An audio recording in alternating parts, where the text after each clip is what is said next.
અત્યારે છે ને યાર, એન્જિનિયરિંગની અંદર કોલેજો છે ને, કોલેજો એમાં ઘણી કોલેજો એવી છે કે માત્ર ક્વોન્ટિટી પર ફોકસ કરે છે, ક્વોલિટી પર નહીં. ભાઈ તમે ફીસ ભરો એટલે પતી ગઈ વાત. તમારે કોલેજ આવવું હોય તો આવો, તમારે ભણવું હોય તો ભણો, કોઈને કશી પડી હોતી નથી.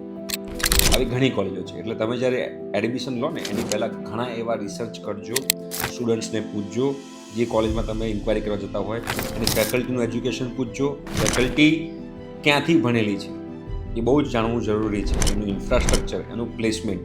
મહેરબાની કરીને વેબસાઇટ પર જે પ્લેસમેન્ટ હોય એની પર ભરોસો ન કરતા, ખાસ કરીને પ્રાઇવેટ ઇન્સ્ટિટ્યૂટ જે હોય એની વાત કરી રહ્યો છું, રાઈટ?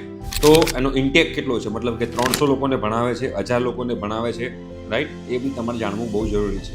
અને આ બધી કોલેજોમાં ઘણીવાર તમે લોકો ફેલ હો તો તમને પાસ કરી દેતા હોય છે, બસ બિકોઝ એ લોકોને તમારા કરિયરની નથી પડી.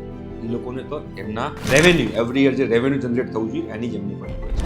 તો જ્યારે પણ તમે બેટા એન્જિનિયરિંગમાં એડમિશન લો ત્યારે આ બધી વસ્તુનું ખાસ ધ્યાન રાખજો.